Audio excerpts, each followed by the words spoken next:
your best friends on this trip. They are in charge of the hot chocolate machine, the coffee machine, and the whiskey.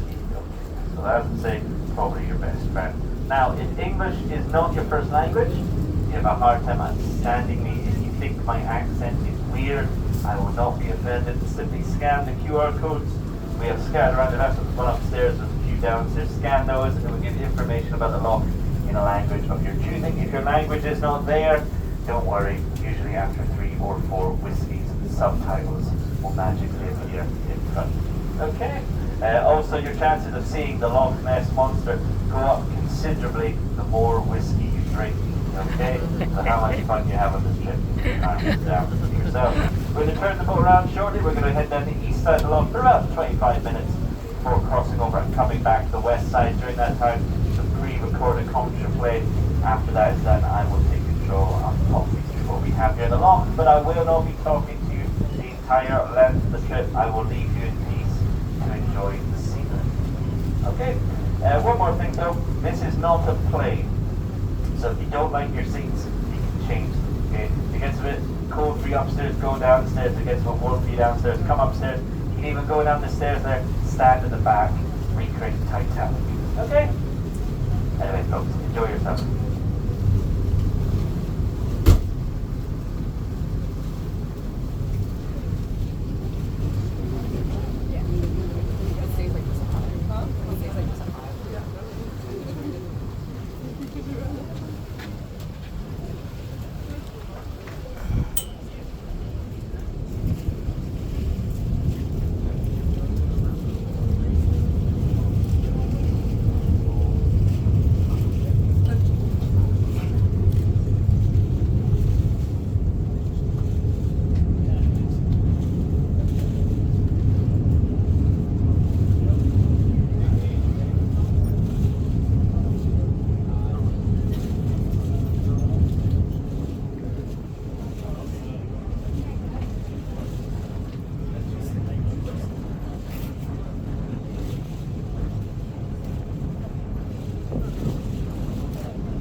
Travelling across the world-famous Loch Ness.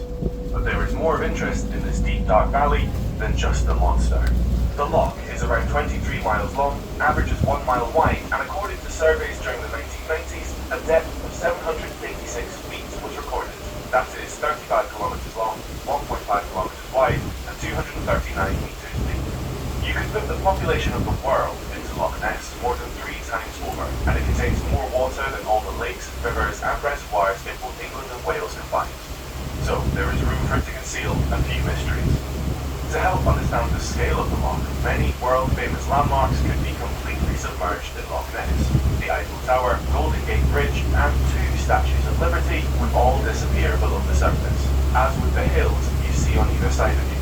Loch Ness is part of the Great Glen of Scotland, a geological fault line which runs from under the North Sea in the northeast to the edge of the Atlantic Shelf in the southwest. It cuts Scotland in 2. The rocks which form the Highlands of Scotland were laid down in warm tropical seas far to the south of the equator more than 500 million years ago. Around 400 million years ago, the continents of North America and Europe collided, and this created the mountainous landscape you can now see on your right-hand side. The earthquake was 13 million years long and formed mountains 2 to 3 times the size of Mount Everest. These mountains are known as the Caledonians.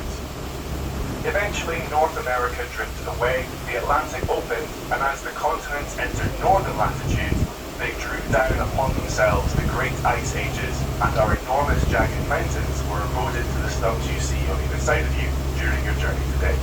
When the last ice age finished, around 12,000 years ago, Loch Ness filled with fresh water and took the form you see today. Peat bogs stain the rainwater as it runs off the hills and into the loch. Light is then unable to penetrate the surface, making the loch's waters appear so dark.